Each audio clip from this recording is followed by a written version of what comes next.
Bonjour, bonjour et bienvenue sur le plateau de Batijournal TV. Nous sommes toujours à Batimat 2022 et on va parler avec mes trois invités de forêt et de construction. Mais on va parler surtout de forêt, puisqu'on va s'intéresser pour savoir comment concilier la construction, bois, qui va être de plus en plus demandeuse de bois, et la préservation de la ressource. Pour en parler avec moi, monsieur Émeric Albert, bonjour. Bonjour. Émeric, vous êtes chef du département commercial bois à l'ONF. C'est bien ça. Je vais vous demander de me présenter en quelques mots l'ONF. Donc l'ONF, c'est l'établissement public qui est en charge de la gestion des forêts publiques, donc forêts domaniales, propriété de l'État, mais aussi l'ensemble des forêts des collectivités. On gère à peu près un quart de la surface forestière en France. Ce qui est important, hein. Un quart, c'est pas rien. À côté de vous, monsieur Paul-Emmanuel Huette, bonjour. Bonjour. Paul-Emmanuel, vous êtes directeur exécutif de PEFC France. C'est ça. PEFC. Alors PEFC, c'est un système de certification de gestion forestière et on totalise aujourd'hui à peu près 280 millions d'hectares certifiés dans le monde. Ce sont à peu près 50 pays qui sont membres de cette alliance PEFC dans le monde. Et en France, aujourd'hui, on certifie à peu près un tiers de la forêt, de la surface forestière métropolitaine, ce qui représente à peu près 2 tiers de la production qui est certifiée à peu près annuellement. Un acteur important de la certification. Mais j'ai la chance de vous avoir tous les deux aujourd'hui avec nous, puisque à côté de vous, on a Aurélien Sautière. Bonjour. Bonjour. Aurélien, vous êtes directeur exécutif, mais chez FSC. Exactement, FSC. Forest Stewardship Council. C'est en anglais, on peut le traduire par Conseil de soutien à la forêt. C'est une ONG qui a été créée en 1994, suite à la conférence de Rio de Janeiro sur le développement durable, et qui s'est basée sur ce modèle de fonctionnement avec une chambre économique, une chambre environnementale et une chambre sociale qui, ensemble, définissent les règles d'obtention de la certification FSC, que ce soit pour les forêts, la gestion forestière, sur laquelle je reviendrai tout à l'heure, ou la traçabilité pour s'assurer que le bois qu'on utilise par exemple dans la construction vient bien de forêts gérées de façon responsable. Voilà. Et donc vous êtes les deux organisations les plus importantes sur le territoire français aujourd'hui qui interviennent.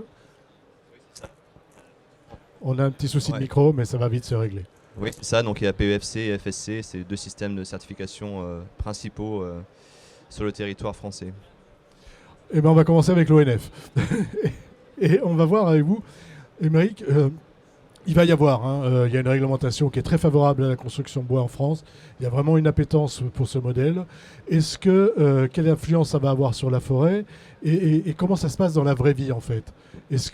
Est-ce que ce sont les constructeurs qui viennent vous demander du bois ou est-ce que c'est vous qui leur proposez du bois? J'aimerais savoir un peu comment se déroulent les choses en réalité. Alors pour nous, forestiers à l'ONF, on travaille dans le cadre de la gestion durable des forêts. Et la récolte du bois est un des 3 axes de travail après la protection de l'environnement et l'accueil du public en forêt. Le 3e axe, c'est la récolte du bois. Voilà, parce qu'il n'y a pas que la récolte du bois. Hein. Non, c'est qu'un tiers de notre activité. Donc le forestier au quotidien, ce qui est important de savoir déjà, c'est qu'on ne récolte pas autant que ce que la forêt pousse tous les ans. Le forestier ne récolte pas ce qu'il veut en forêt, ça se fait dans le cadre de documents de gestion. Chaque forêt publique ou même les forêts privées ont un document de gestion qui est d'une durée de vie de 20 ans, qui définit les axes de travail et la périodicité de récolte du bois. Donc tous les ans, les forestiers de l'ONF récoltent du bois dans le cadre de ces plans de gestion, à peu près 15 millions de mètres cubes par an, et le mettent en vente et l'offrent sur le marché pour pouvoir répondre justement aux besoins de la construction. Donc pour synthétiser, ce n'est pas le marché qui vient chercher le bois en forêt, c'est la forêt dans le cadre de sa gestion durable qui met à disposition la récolte qui est réalisée. Qui est réalisée, alors qu'on a tendance à penser l'inverse. Exactement. On a tendance à se dire, tiens, finalement, je vais avoir besoin de chênes pour faire Notre-Dame, puisqu'on avait parlé de Notre-Dame ensemble. Non, en réalité, c'est pas comme ça que ça se passe. En réalité, vous gérez la forêt, et cette forêt est gérée, non pas en fonction de la demande, mais en fonction de l'offre. En fonction de l'offre et de ce qu'on peut récolter tous les ans dans nos forêts, pour garantir le renouvellement de cette forêt. On a la chance, en tant que forestier, d'avoir hérité d'un patrimoine de nos aïeux. Notre travail, c'est de faire en sorte que nos successeurs aient aussi ce même patrimoine. Sur cet aspect, quand même, aujourd'hui, est-ce que vous notez, vous, qu'il y a une plus forte demande des constructeurs bois pour le bois, tout simplement, hein. Bien sûr, nos clients, les industriels qui transforment le bois, nous font part de cette demande. Et ça peut être très bénéfique pour la forêt si c'est fait dans les règles de l'art.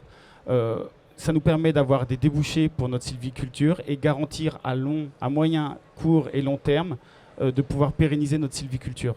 Donc oui, c'est très important pour nous, on ressent ce besoin. Par contre, il faut les faire dans les règles de l'art pour être sûr de ne pas détériorer notre patrimoine forestier. Sur ce qu'on vient de se dire, est-ce que j'aimerais avoir votre sentiment en fait. Et après, on reviendra à l'ONF. Évoquer un point très important, c'est faire les choses dans les règles de l'art. Je pense qu'il est important, c'est que la certification, notamment la certification PEFC, elle vient justement pour attester que les choses ont bien été faites dans les règles de l'art.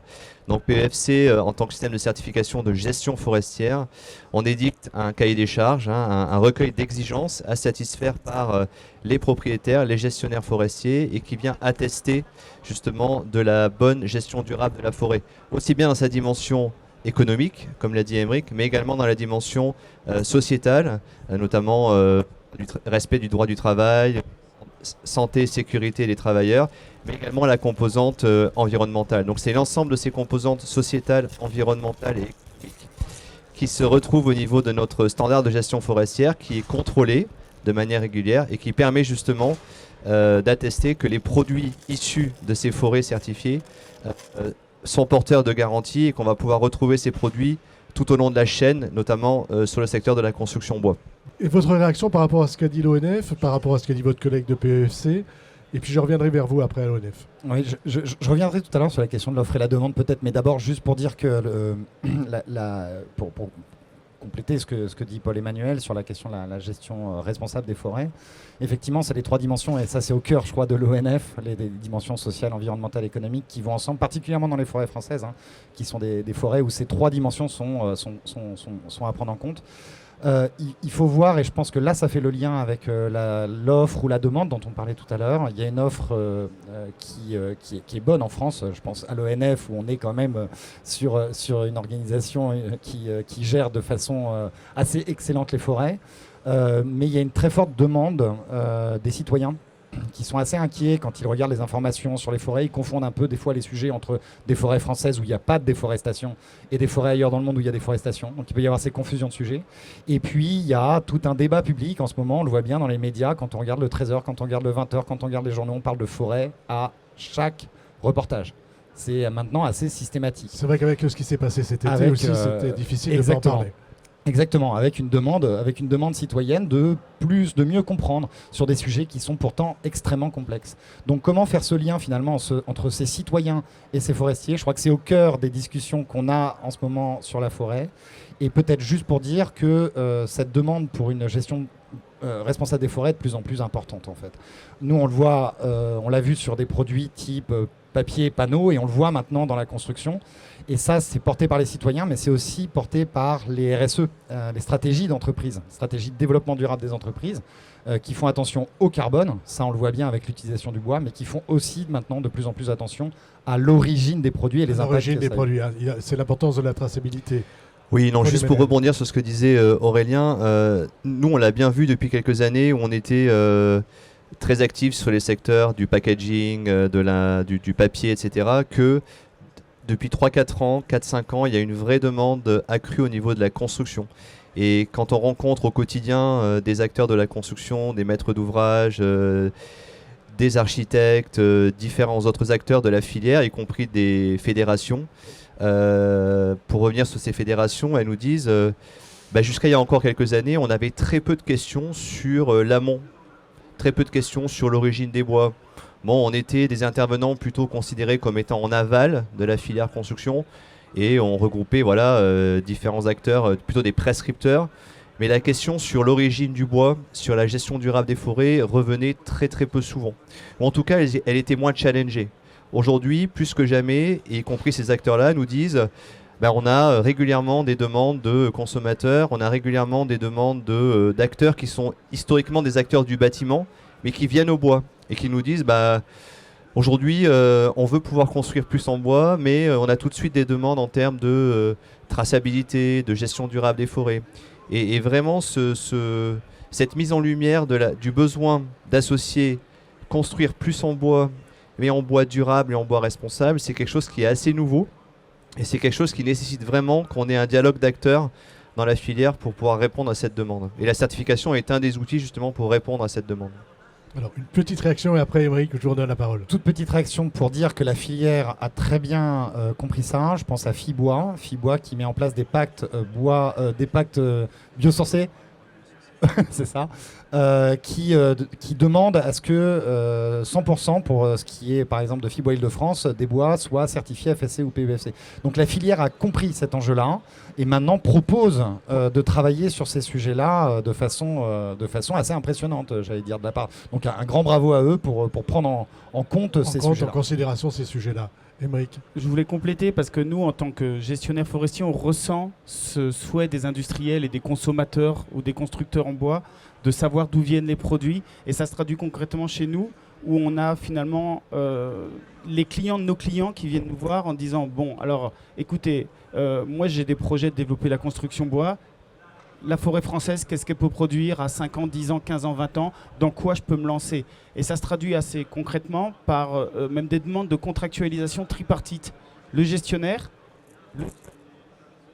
le sieur transformateur et le fabricant de parquet, le fabricant de menuiserie, le fabricant de panneaux. Donc on a vraiment des demandes pour être sûr que le constructeur ait bien la ressource dont il a besoin et qu'il connaisse d'où elle vient. Voilà. Et ça, c'était quelque chose que vous n'aviez pas auparavant. Non, ça, c'est quelque chose qui est apparu il y a 2-3 ans, maximum.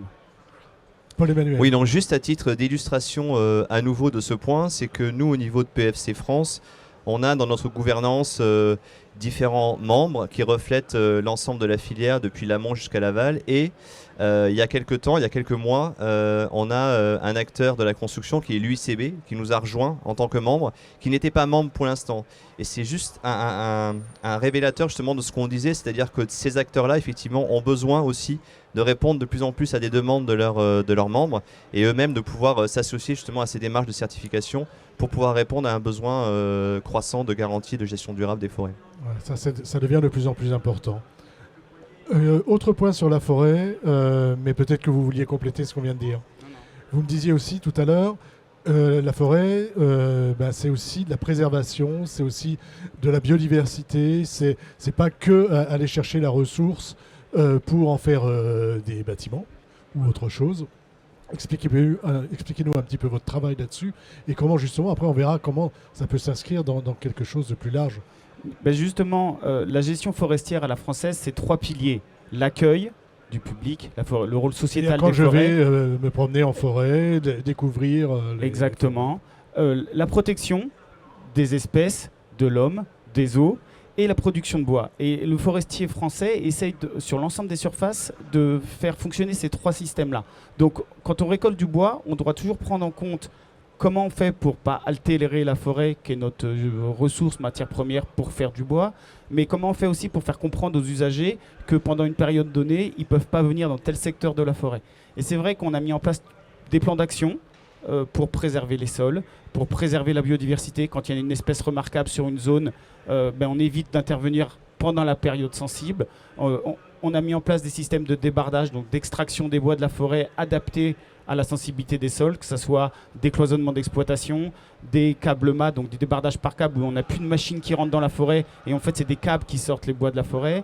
On a mis en place une concertation avec les associations d'usagers, avec les élus locaux pour dire attention, dans cette période-là, pendant 6 mois, on va faire de l'exploitation forestière, donc informer sur l'usage, informer sur le comment et essayer d'expliquer aux gens pourquoi ils ne peuvent plus venir en forêt pendant cette période-là. Et c'est un vrai rôle de l'ONF et des forestiers de faire comprendre leur métier et que oui, pour produire du bois, mais en respectant bien entendu les règles de l'art, donc la protection et l'accueil du public. On voit bien qu'il y a un enjeu aujourd'hui, qu'il y a l'acceptation sociale d'aller en forêt pour couper du bois. C'est clair, toutes les émissions que je fais avec la filière bois, on en parle énormément. Sur justement, comment on fait? Parce que c'est pas si simple finalement. Il y a des gens qui sont très militants, il y a d'autres personnes qui comprennent juste pas pourquoi ils peuvent pas y aller, pourquoi on a coupé et puis ne savent pas ce que c'est que la régénérescence naturelle. Comment vous faites ce travail d'explication? Donc on a mis en place des groupes de concertation avec les élus locaux, on explique notre métier, on intervient dans des séances comme aujourd'hui justement pour essayer d'expliquer que le rôle du forestier c'est d'accompagner la forêt et d'essayer de faire en sorte et de faire comprendre qu'on peut récolter du bois si c'est dans le cadre d'une gestion durable des forêts, et expliquer ce que veut dire la gestion durable des forêts. Donc c'est planifier, expliquer, accepter par moment de ne pas venir à tel endroit, dans telle forêt, à tel moment, parce qu'il y a une espèce protégée. Donc vraiment, c'est la grande difficulté des forestiers d'arriver à faire fonctionner ces 3 piliers simultanément. Paul-Emmanuel. Oui, donc ce qu'a évoqué Aymeric est vraiment important, et en tant que système de certification, nous aussi on a un rôle clé à jouer. C'est comment justement faire en sorte de concilier dans nos exigences un juste équilibre entre les aspects sociétaux, environnementaux et économiques. Nous, au niveau de PFC, on parle d'équilibre des forêts et de la gestion de cet équilibre. Nous, on essaie effectivement modestement d'être un peu le gardien de cet équilibre-là et d'attester justement que ces pratiques soient responsables. Et pour justement donner sens à cet équilibre, on s'oblige, en tout cas au niveau de PEFC, mais je crois qu'à FSC c'est la même logique, tous les 5 ans de réviser nos standards de gestion forestière, c'est-à-dire l'ensemble des exigences qui s'appliquent aux propriétaires forestiers, de les réviser en convoquant ce qu'on appelle un forum d'acteurs. Donc on fait un appel à candidature auprès de toutes les parties prenantes de la gestion forestière en France, en leur disant venez vous asseoir autour de nous et venez discuter justement des exigences de certification de gestion forestière en France et donner votre avis.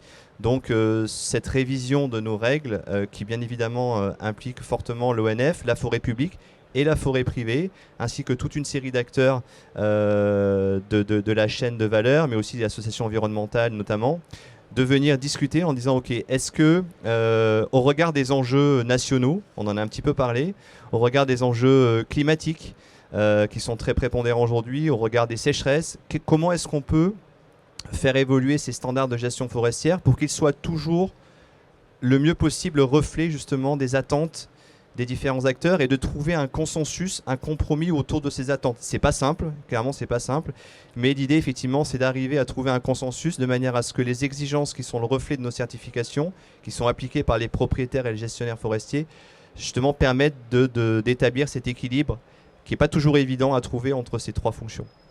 Aymeric, par rapport à tout ce que vient de se dire, à la fois sur la biodiversité, sur l'usage de la forêt, là il y a plein de sujets, on pourrait faire un colloque sur le sujet. Allez-y. Oui, non, mais je vais compléter ce que dit Paul-Emmanuel. La question du rapport à la société est fondamentale en fait dans la méthode de mise en place d'un standard, d'un référentiel. Et ça, je pense qu'à FSC, c'est vraiment au cœur du dispositif, avec cette gouvernance, avec des organisations environnementales, dans la chambre environnementale, des organisations sociales, des travailleurs, par exemple. Dans d'autres pays, il y a les peuples autochtones aussi qui sont représentés dans cette chambre sociale. Et puis, les entreprises dans la chambre économique. Il s'avère qu'à FSC, en fait, il faut que, pour prendre une décision, il faut qu'il y ait une majorité qui soit d'accord, mais aussi une majorité dans chacune des chambres. Donc on est sur du quasi-consensus, en fait, pour la définition d'un référentiel. Et ça, c'est fondamental. Alors, on n'est pas sur la démocratie directe, on est sur des grands corps, si vous voulez, même des grands corps travers les ONG, par exemple. Qui arrivent à parler entre eux. Exactement. Et à définir entre eux. Non, mais ça crée du débat, mais globalement, ils arrivent à parler entre eux, bien sûr. Voilà. Ça, parler, il n'y a pas de souci. Parler, mais ils arrivent à un consensus. Non, alors exactement, de toute façon, ils n'ont pas le choix. Il faut qu'ils arrivent à un consensus, parce qu'à la fin, il faut pouvoir réviser ce référentiel tous les 5 ans. Ça passe aussi donc, par un groupe de travail, dans notre cas, avec les 3 chambres qui sont représentées, qui vont débattre sur des sujets qui sont des fois pas simples, notamment avec l'adaptation au changement climatique. Comment on va faire pour s'adapter au changement climatique? Est-ce qu'il n'y a pas des risques à des fois à vouloir aller trop vite sur d'autres choses? Est-ce qu'il n'y a pas des risques à vouloir pas aller assez vite? Bref, il y a ces équilibres dont parlait Paul-Emmanuel qui sont en jeu. Il y a quand même ce besoin d'aller essayer de parler avec le citoyen parce que au final, les citoyens, encore une fois, ont besoin d'être assurés de comprendre. Ils ont soif de comprendre, ils n'ont pas forcément tous les outils.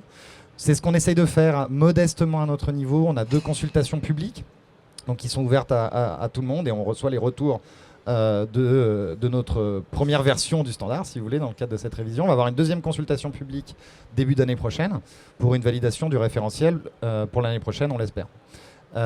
Notre travail, je pense, à l'avenir, ça sera d'aller encore plus loin dans l'intégration des citoyens, du grand public, dans ces réflexions sur la gestion responsable des forêts. Peut-être pour la prochaine étape, mais c'est vraiment quelque chose qui me semble vraiment fondamental. Alors, si vous permettez, je vais d'abord donner la parole à Paul-Emmanuel et ensuite on reviendra vers vous. Oui, quelque chose qui est important souvent, c'est que de rappeler que la certification, donc c'est pour attester des bonnes pratiques hein, et faire en sorte que les produits en bout de chaîne soient certifiés et donc disposent de ces garanties-là, mais c'est aussi une plateforme de dialogue, de co-construction. C'est un peu ce qu'on évoquait à l'instant et souvent c'est pas forcément bien noté ou bien compris, c'est que un de nos rôles, c'est bien évidemment d'édicter une norme et de faire en sorte que cette norme puisse répondre à des attentes, mais c'est aussi dans la construction de la norme d'être une plateforme de dialogue et de co-construction. Et je crois qu'aujourd'hui, comme on l'a dit, où la forêt est au cœur des débats, parce que enjeux climatiques, parce que enjeux sociétaux, parce que elle est potentiellement, sur certaines essences en tout cas, menacée. Et donc, parce que aussi puits de carbone, hein, et donc dès qu'on parle de pollution, d'émissions de gaz à effet de serre, tout de suite on pense à forêt, et le consommateur pense beaucoup plus à la forêt qu'avant. Et donc ça nous oblige aussi collectivement à essayer de trouver des solutions justement pour faire en sorte que les acteurs qui n'ont pas toujours le même avis sur le sujet puissent dialoguer. Et la certification, voilà, c'est pas le seul, c'est un des sujets ou une des plateformes qu'on essaie de mettre en avant pour contribuer à ce dialogue. Émeric, vous vouliez réagir, après on reviendra un peu à la construction. Oui, je voulais réagir sur le fait que c'est important de faire comprendre à la société nos actions en termes de gestion forestière, sachant qu'on n'est pas sur le même pas de temps. Les forestiers, ils travaillent à horizon 150, voire 200 ans, alors que la société, elle évolue, je ne vais pas dire de jour en jour, mais quasiment c'est Twitter, c'est instantané. En ce moment, ça va très vite. Et nous, essayer de faire comprendre que on ne fait rien pendant 10 ans sur une parcelle parce que c'est prévu comme ça, c'est pas qu'elle est à l'abandon. C'est juste que dans le plan de gestion, sur un plan qui dure 200 ans, pendant 10 ans, on va rien faire. Et ça, c'est assez complexe dans les relations qu'on a avec la société aujourd'hui. Difficile à expliquer. Hein. Je reviens à la construction bois. On a parlé tout à l'heure, hein, on a dit offre, demande. Vous ne répondez pas à une demande, vous avez une offre. Cette offre ne correspond pas toujours, peut-être, aux besoins des constructeurs bois. Qu'est-ce que vous mettez en place avec eux, avec les scieurs, avec les constructeurs, pour faire correspondre votre offre à leurs demandes? Alors on a plusieurs actions. La première, c'est essayer de leur donner de la visibilité sur ce qu'on va récolter dans les 5 ou 10 ans à venir. Alors c'est un exercice complexe hein, avec le changement climatique, les évolutions très rapides, mais on essaie comme de leur donner une grande orientation. On va essayer de récolter tant de résineux, tant de chênes, tant de hêtres dans tel secteur. Donc ça, c'est la première action. Après, on a aussi un peu un service de R&D qui essaye de montrer l'utilisation du matériau bois dans d'autres solutions ou dans d'autres utilisations que celles qu'on connaît aujourd'hui, qui est la charpente en chêne ou la charpente en résineux. J'en veux pour preuve le nouveau siège de l'ONF à Maisons-Alfort, qui est un démonstrateur justement de l'usage du bois. Alors j'en profite pour le montrer. Il est en couverture de notre magazine Woodsurfer et les agences d'architecture, donc je vais quand même dire qu'ils sont. C'est un bâtiment donc de Vlo Architecte et en collaboration avec l'atelier WOA, et on a aussi en BET structure, parce que c'est important pour la structure, le Elliott Aegis Concept. Voilà. Donc c'est un bâtiment tout en bois français, des forêts issues des forêts domaniales. Et moi j'aime bien utiliser l'exemple du démonstrateur, puisque tout le lamellé-collé est fait à base d'épicéa, et on a mis dans le lamellé-collé des épicéas scolités pour montrer que justement les épicéas touchés par les scolites sont toujours utilisables dans la construction. Donc on veut essayer de faire des démonstrateurs de ce qu'on peut récolter en forêt pour donner des idées après aux prescripteurs. Voilà, démonstrateur qui va bientôt peut-être être à la norme. Tout à fait. Il y a des résultats impressionnants d'enquête sur lorsqu'on veut passer bas carbone, on est à plus de 50% de bois, alors qu'on est à 10% dans d'autres cas. Donc c'est très important. Vous vouliez réagir? Oui, donc juste dire effectivement que nous aujourd'hui, au niveau des actions qu'on peut mener en tant que système de certification sur la construction, c'est, pour rebondir sur ce que disait Émeric, c'est déjà faire en sorte que la surface la plus importante soit disponible en matière de certification sur le territoire français.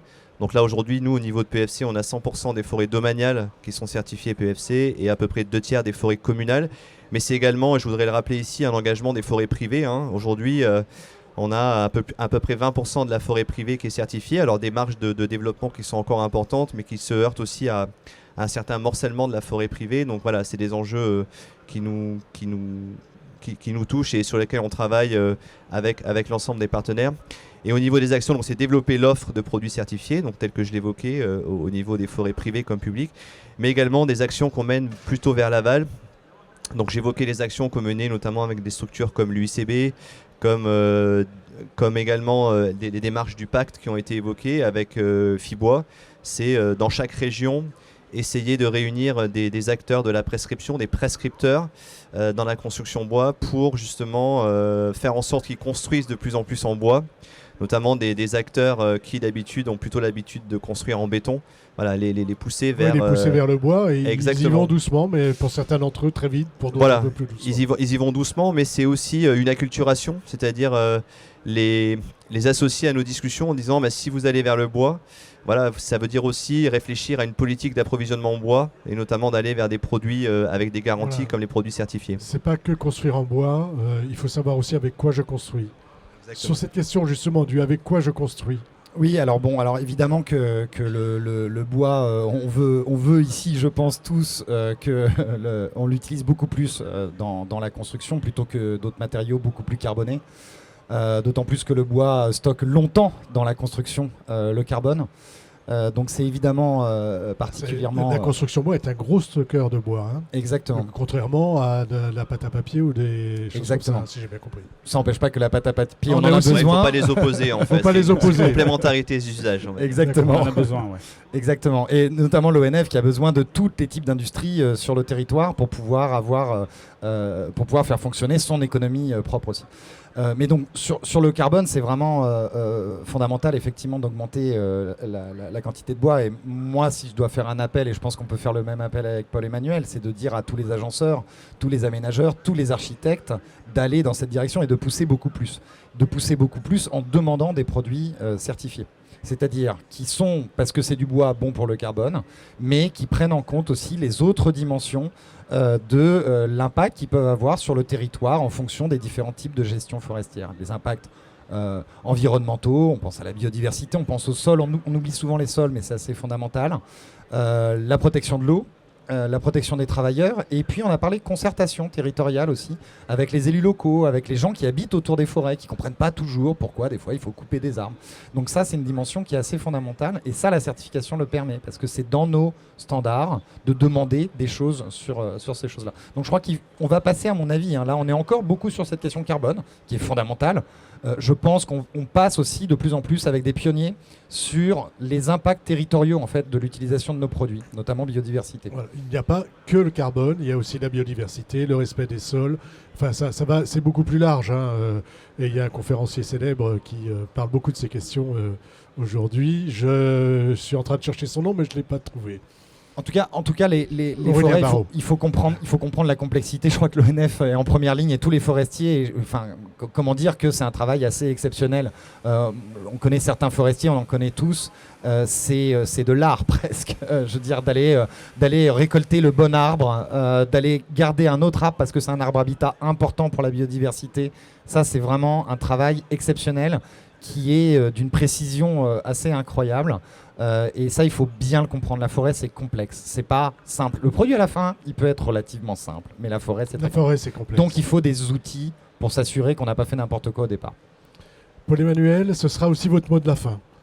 Oui, très bien. Donc, il faut des outils, effectivement, comme la certification. Et en fait, ce qui est important, c'est que la certification permet aussi de valoriser l'engagement des acteurs. L'ONF s'engage au quotidien pour la gestion durable des forêts et la certification, c'est un moyen d'attester de cette gestion durable des forêts. Et il faut qu'en bout de chaîne, notamment dans la construction bois, il y ait des acteurs qui demandent des produits certifiés parce que ça permet de valoriser l'engagement de l'ONF, mais ça permet aussi de valoriser l'engagement de toutes les entreprises dans la chaîne de valeur qui ont acheté, transformé et revendu des produits certifiés. Et ce n'est que parce qu'en bout de chaîne, des opérateurs vont demander explicitement sur leur facture de bois des produits certifiés que le fournisseur N-1 va lui aussi se faire certifier et comme ça, par effet induit, jusqu'à revenir. Exactement. Et ça, c'est vraiment un message qui sera un peu ma conclusion. C'est comment valoriser l'engagement de tous les acteurs de la chaîne. C'est justement en faisant en sorte qu'en bout de chaîne, notamment sur la construction bois, mais pas que, des prescripteurs, demandent des produits certifiés et fassent en sorte justement de s'assurer que ces produits sont bien certifiés, notamment sur les factures. Émeric, votre mot de la fin. Aurélien. Émeric, Aurélien. C'est pour ça, j'étais pas sûr. Donc c'est pour moi le mot de la fin, d'accord. Enfin, mon mot de la fin. C'est votre mot de la fin. D'accord. Mais vous pouvez réagir, hein, mais c'est vrai qu'on est un peu dépassé. Non, mais simplement donc on est d'accord qu'il faut demander plus de bois, demander du bois certifié pour les impacts qu'on a sur le territoire. Il y a un peu de technicité là-dedans, hein, sur la certification. Je crois qu'il ne faut pas hésiter à revenir vers des organisations comme PEFC ou FSC pour savoir comment on peut mettre les choses en place en fonction du type d'entreprise qu'on est. Pas d'affolement, quand on est une entreprise de construction, on a des entreprises qui ont fait le travail en amont, hein, qui ont une certification de traçabilité et qui vous apportent des produits certifiés. Et après, à vous, sur chantier, en fait, de vous assurer que les produits sont effectivement certifiés pour pouvoir après les présenter avec une certification, avec une allégation, on appelle ça dans notre jargon, pour pouvoir un peu faire de la publicité pour l'excellent travail qu'on a pu faire sur du bois certifié avec des bâtiments qui peuvent être assez impressionnants, certifiés en France ou ailleurs dans le monde. Voilà, c'est ce que vous vouliez dire aussi tout à l'heure. Hein. C'est en France, mais c'est aussi ailleurs dans le monde. D'abord du bois certifié. Émeric, cette fois-ci c'est bien. Vous avez le mot de la fin. Alors, la forêt française est riche, elle est diversifiée, il y a beaucoup d'essences, elle est gérée durablement, c'est important pour les concitoyens d'en avoir conscience. Et l'ONF en particulier, on est là pour répondre aux attentes des constructeurs et des usagers du bois, soit à titre d'information, soit même contractuellement pour accompagner certains projets en particulier. Et j'invite tout le monde à venir voir le beau siège de l'ONF tout en bois, qui est un merveilleux démonstrateur de ce qu'on peut faire du bois français. Il est où ?